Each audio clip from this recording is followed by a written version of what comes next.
ఇక నిజామాబాద్ నుంచి మరింత సమాచారం మా ప్రతినిధి రవీందర్ అందిస్తారు. రవీందర్, రైతులకి ఏ కోణంలో చూసినా కష్టాలు తప్పట్లేదు.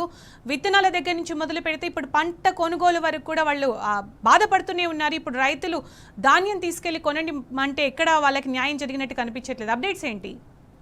రైట్ సునీత, గత కొద్ది రోజుల నుంచి నిజామాబాద్ జిల్లాలో ఉన్నటువంటి రైతాంగం తీవ్ర ఇబ్బందులు ఎదుర్కొంటున్నారు. ఈ నేపథ్యంలో పంటను కోసి 3 నెలలు గడుస్తున్న ఇప్పటి వరకు ధాన్యాన్ని నిప్పు చేయడంలో ప్రభుత్వ యంత్రాంగం అదేవిధంగా పిఐసిసికి సంబంధించినటువంటి నిర్వాహకులు పూర్తి స్థాయిలో నిర్లక్ష్యం స్పష్టంగా కనబడుతుంది.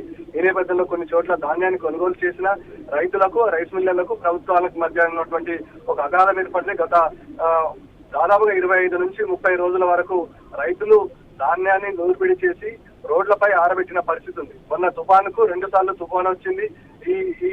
ఈ కాలంలోనే ఈ నేపథ్యంలో రైతులు ఎదుర్కొంటున్న ఇబ్బందులపైన క్షేత్రస్థాయిలో పర్యవేక్షణ కరువైంది. ముఖ్యంగా ధాన్యాన్ని కొనుగోలు చేసినటువంటి పిఐసికి సంబంధించిన అధికారులు అదేవిధంగా ఇటు రైస్ మిల్లర్ల మధ్య తీవ్ర అగాధం నెలకొంది. సరుకు పేరుతో రైతులను పూర్తి స్థాయిలో ఇబ్బంది పెట్టినట్టుగా స్పష్టంగా కనపడుతుంది. ముఖ్యంగా నిజామాబాద్ రూరల్ తో పాటు అదేవిధంగా ఆర్మూరు, బాన్స్వాడలో మొదటగా అత్యధికంగా వరి సాగు చేస్తారు. ఈ నేపథ్యంలో వరి సాగు చేసినటువంటి రైతాంగం ఇవాళ ధాన్యాన్ని కొనుగోలు చేసి రోజులు గడుస్తూ ఇప్పటికీ రైతుల అకౌంట్ లో నగదు జమ కాకపోవడంతో రైతులు తీవ్ర ఇబ్బందులు ఎదుర్కొంటున్నారు. ఓటీపీల పేరుతో కాలయాపన అదేవిధంగా సరుకు పేరుతో రైతులకు తీవ్ర ఇబ్బందులు జరుగుతున్న క్షేత్రస్థాయిలో పర్యవేక్షణ పరిశీలన పూర్తి స్థాయిలో దెబ్బతిన్నది. గతంలో కేసీఆర్ ముఖ్యమంత్రిగా ఉన్న సమయంలో ఇలాంటి పరిస్థితి ఉండేది కాదు. రైతుల ఖాతాల్లో తక్షణమే 24 లేదా 48 గంటల సమయంలో రైతుల ఖాతాలో డబ్బులు వేయాల్సిన పరిస్థితి ఉండేది. కానీ ఇప్పుడు భిన్నంగా తయారైంది. ముఖ్యంగా వరిని సాగు చేసినటువంటి రైతులు ఈసారి అత్యధికంగా ఇబ్బందులు ఎదుర్కొన్నారు. ముఖ్యంగా